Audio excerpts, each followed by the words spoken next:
भाइयों और बहनों, अपने आप को पूरी तरीके से प्रिपेयर कर लीजिए क्योंकि एक अल्टीमेट फेस ऑफ होने वाला है दो ऐसे दिग्गजों के बीच में क्योंकि स्पेस इंडस्ट्री को बदल रहे हैं। जेफ बेजोस के ब्लू ओरिजिन का न्यू ग्लेन और इलन मस्क के स्पेस एक्स का फैल्कन हैवी।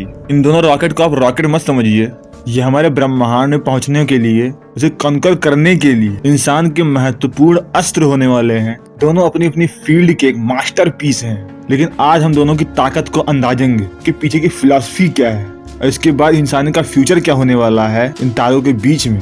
सबसे पहले विजनरी रॉकेट, विजनरी लीडर। पहले एक साइड में हमारे पास न्यू ग्लेन है क्योंकि अमेजॉन के मालिक जेफ बेजोस की ब्लू ओरिजिन का ब्रेन चाइल्ड एक रॉकेट है न्यू ग्लेन, जिसका नाम एक ऐसे अमेरिकी एस्ट्रोनॉट के ऊपर पड़ा हुआ है, जॉन ग्लेन। उसने पहली बार अर्थ को ऑर्बिट किया था अमेरिका में। जेफ बेजोस का सपना ये है वो ऐसा फ्यूचर देखते हैं जहाँ पे करोड़ों लोग स्पेस में काम कर रहे हो, वहाँ पे रह रहे हो, और जो उनका न्यू ग्लेन है वो इस ड्रीम में उनका एक गोल्डन टिकट है।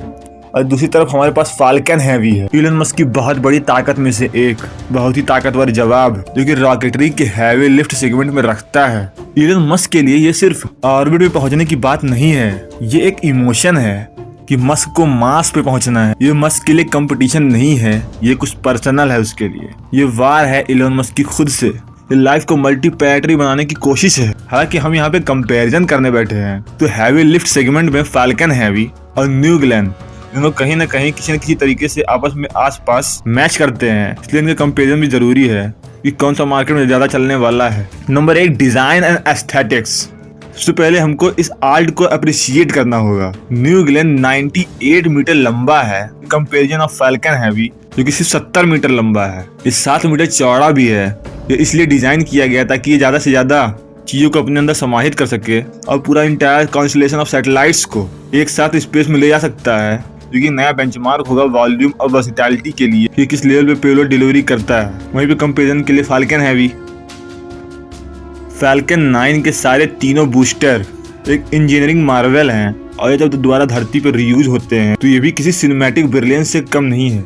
न्यू ग्लेन ने बहुत ही पुराने तरीके का लुक को ऑप्टिमाइज किया है, जिसमें उन्होंने aerodynamics, efficiency and reusability past and future दोनों को एक साथ देखकर बिजनेस करना शुरू किया है। फैल्कन हैवी 27 मर्लिन इंजन लेकिन लॉन्च डे में एक अलग ही लेवल की सिम्फोनी पैदा करता है, एक शानदार अनमैच्ड है पूरी इंडस्ट्री में। Number 2, power and performance. चलो नंबर की बात करते हैं। At lift off Falcon Heavy 22.8 million newtons of thrust release करता है, जो कि पूरी दुनिया में सबसे ताकतवर ऑपरेशनल रॉकेट का दर्जा दिलाता है। वहीं पे न्यू ग्लेन 17.1 मिलियन न्यूटन उसके 7BE4 इंजन के साथ का थ्रस्ट दिलाता है।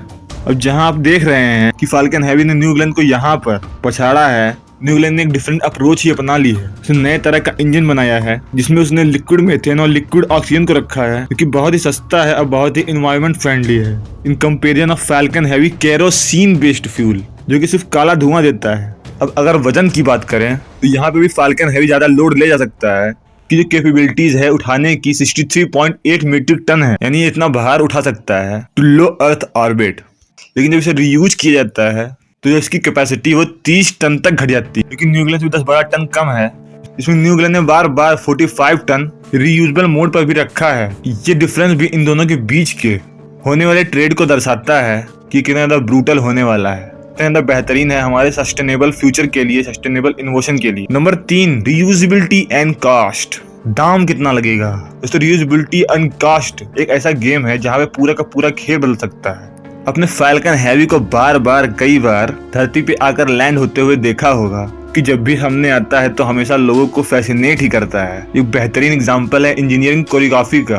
लेकिन आपको यहाँ पे क्लियर कर देना चाहता हूँ, जो न्यू ग्लेन है वो लॉन्जेविटी के लिए ही बनाया गया है, यानी एक रॉकेट को लगभग 25 बार रीयूज करना होगा इस बार, उसको रिटायर कर देने से पहले। यानी जेफ बेजोस ने ये मान लिया है कि खाली कुछ ही बार रीयूज करने से काम नहीं चलने वाला है, और रॉकेट्स को इतना सस्टेनेबल बनाना है कि वो ज्यादा से ज्यादा यूज हो सके और कॉस्ट बचाए। कॉस्ट से याद आया, कॉस्ट भी एक डिफाइनिंग फैक्टर है। फैल्कन हैवी लॉन्चेस में जहाँ पे $97 मिलियन अपने प्राइस को रखता है कि अभी तक मार्केट को पूरी तरीके से डोमिनेट कर रहा था, लेकिन ब्लू ओरिजिन ने यहाँ पे बहुत बड़ा खेल कर दिया है। उसका जो कॉस्ट है वो अराउंड 60 to 70 मिलियन है, जो कि पूरी तरह से मार्केट को बदलने वाला है अगर वो इस प्रॉमिस को पूरा कर पाए। हालांकि स्पेस एक्स पूरी तरीके से एक सिग्निफिकेंट एज पे पहुंच चुका है और न्यू गलेन एक कोशिश करने वाला है। उसका जो बूस्टर है वो प्रूवन है कि वो काम करता है। हो सकता है आगे फाल्कन हेवी भी इसी कंपटीशन को देखकर अपने कॉस्ट को रिड्यूस करे। ये बहुत बड़ा फाइनेंशियल एडवांटेज है जो ब्लू ऑरिजिन को अभी भी रेप्लिकेट करना है।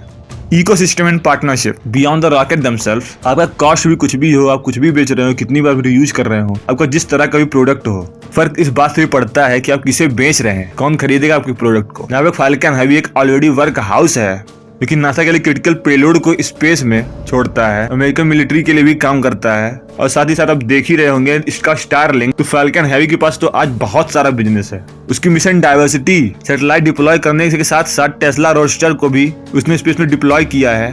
जबकि न्यू गलेन ने एक होप रखा है कि उसका भी स्टारलिंक की तरह एक अमेजॉन प्रोजेक्ट गाइपर है जो कि हजारों सैटेलाइट्स को स्पेस में डिप्लॉय करना चाहता है। और ग्लोबल ब्रॉडबैंड कवरेज अगर ये कामयाब हो जाता है तो एक न्यू गलेन के इंटायर नए बैकबोन बिजनेस के रूप में उभरने वाला है।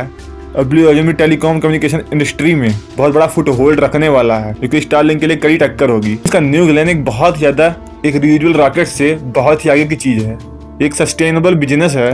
और ह्यूमंस को और ज्यादा एफिशिएंट बनाने के लिए स्पेस इंडस्ट्री में अब बात करते हैं विजन बियॉन्ड द नंबर। हालांकि दोनों रॉकेट बहुत ही बड़ा स्टेपिंग स्टोन है हमारे बहुत बड़े सपने के लिए। न्यू गलेन है जो दिखाता है बेजोस के एक लॉन्ग टर्म सस्टेनेबल बिजनेस को, इसमें ह्यूमंस कम दाम में आसानी से स्पेस में काम कर सकता है। उसका फोकस है रिलायबिलिटी और रीयूजेबिलिटी में। फाल्कन है मस्क का एक डिक्लेरेशन है, इंसानियत अब रुकने वाली नहीं है। उसका रॉकेट डिजाइन अब आज है और अभी है जो कि केपेबल है मून मार्स जैसे मिशन को करने के लिए, जिसने पहला कदम स्पेस मार्केट को सस्ता करने में रखा था और धीरे धीरे ये पूरी तरीके से उसे बदल भी रहा है। 2 टाइटन्स 1 गोल। अंत में आपको ये पता चल गया होगा कि जो न्यू गलेन है और फाल्कन हेवी है वो एक बहुत बड़े कंपटीटर नहीं है, वो एक तरीके से पार्टनर ही है हमारे लार्ज क्वेस्ट के, जो कि ह्यूमैनिटी को आगे फर्दर पुश करता है इसकी बाउंड्री से। जहां पे फाल्कन हेवी ने ऑलरेडी बहुत बड़ी हिस्ट्री कायम की है। इससे ग्राउंड ब्रेकिंग मिशन से न्यू गलेन ने आने वाले फ्यूचर के लिए एक नया प्रॉमिस किया है, जहाँ पे जो इनोवेशन है एक सस्टेनेबिलिटी से मिलेगा एक अलग ही लेवल के स्केल। ये सिर्फ एक कंपटीशन नहीं हो सकता है, ये एक बदलाव की भावना है। जिस तरीके से ये दोनों टाइटन्स लड़ेंगे विनर तो हम सभी होने वाले हैं और ह्यूमैनिटी ही होने वाली है। तो लगातार देखते हैं क्योंकि जो स्टार्स हैं वो धीरे धीरे हमारे पास आने वाले हैं। दोस्तों मैं एक विद्यार्थी हूँ, मेरे पास फाइनेंशियल स्टेबिलिटी नहीं है। आप ज्वाइन बटन या फिर थैंक बटन दबा के मुझे फाइनेंशियली स्टेबल कर सकते हैं। वीडियो पसंद आए तो वीडियो को लाइक करें, चैनल को सब्सक्राइब करवा के। अभी के लिए इतना ही।